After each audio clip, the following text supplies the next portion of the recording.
మిథున్ రెడ్డి విదేశాలకు నకిలీ మద్యం తగాదాలు.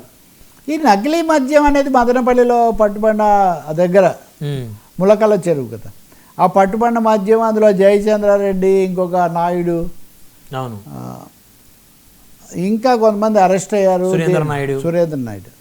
ఇవన్నీ జరిగిన తర్వాత రోజు దీని మీద ఒక చర్చ నడుస్తుంది. నిన్న స్వయంగా ముఖ్యమంత్రి చంద్రబాబు నాయుడు దీన్ని సమీక్ష చేశారు. ఆయన ఏమంటారు, దుష్ప్రచారం జరుగుతూ ఉంది, ఇక్కడేదో పట్టుబడినంత మాత్రాన రాష్ట్రం అంతా కల్తీ మద్యమే అని వాళ్ళు దుష్ప్రచారం చేస్తున్నారు. ఈ దుష్ప్రచారాన్ని మీరు శక్తివంతంగా తిప్పికొట్టాలి అని అధికారులకు, తర్వాత ముఖ్యంగా పార్టీ వాళ్ళకి ఆయన పిలిపించారట. దీనికోసం ఒక కౌంటర్ స్ట్రాటజీ, ఇది బూమరాంగ్ అయింది, లిక్కర్ కుంభకోణం అని బయలుదేరింది కాస్త. కాబట్టి దీన్ని ఎలా ఎదుర్కోవాలి, రెండు పత్రికలు కనుక చూస్తే వీళ్ళు వాళ్ళు స్టోరీస్, కౌంటర్ స్టోరీస్ ఏంటి, ఇన్ని రోజులు అయిన తర్వాత తెలిసిందా, మీరు టికెట్ ఇచ్చి ఆయన మా కోవర్ట్ అంటారేంటి, కోవర్ట్లు వచ్చి ఇదంతా చేస్తున్నారని చెప్తుండే. ఇక్కడ కృష్ణా గుంటూరు జిల్లాల్లో కూడా ఈ కేంద్రాలు, ఆ ఏజెంట్లు పట్టుబడడం వల్ల ఇక్కడ కూడా దుమారం వచ్చింది. కాబట్టి ఈ పరిస్థితుల్లో కల్తీ మద్యం కేసు అన్నది రాష్ట్ర రాజకీయాలను వదిలిపెట్టేట్టుగా లేదు. అంతకుముందు లిక్కర్ కుంభకోణం చుట్టూ ఎలా తిరిగామో ఇప్పుడు రెండు పోటాపోటీగా ఉన్నాయి. ఈ మధ్యలో గతంలో అరెస్ట్ అయిన వాళ్ళ బెయిల్ పిటిషన్లు కొన్ని ఆమోదం, కొన్ని వెనక్కు పోతున్నాయి.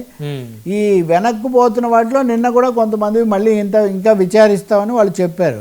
అయితే మిథున్ రెడ్డి ఎంపీ ఎవరైతే కీలక నాయకుడిగా ఉన్నాడో ఆయన యొక్క పాస్పోర్ట్ విడుదల చేయమని నిన్న కోర్టు అనుమతి ఇచ్చింది.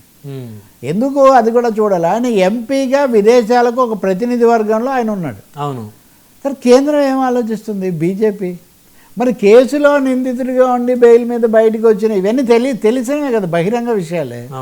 అటువంటి ఆయన విదేశీ ప్రతినిధి బృందంలో పెట్టడంలో కేంద్రం యొక్క పాత్ర లేదా? సో అది వరకు ఉపరాష్ట్రపతి ఎన్నికల్లో ఓటేయడం కోసం తాత్కాలిక బెయిల్ ఇచ్చారు 3 రోజులు.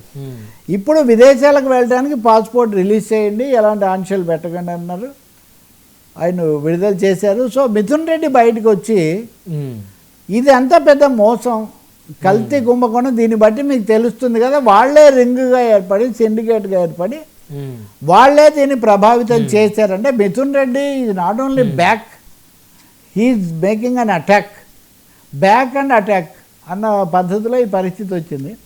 ఇది తెలుగుదేశానికి ముఖ్యంగా, జనసేన అంత ప్రభావం వాళ్ళు ఎవరో అది కూడా అంటున్నారు, కూటమి రకాటం అనకండి, ఇది కేవలం తెలుగుదేశానికి సంబంధించిందే, మా జనసేనకు దీనికి ఏం సంబంధం లేదని కూడా వాళ్ళు చెప్తున్నారు. బీజేపీ సరే నీతులు.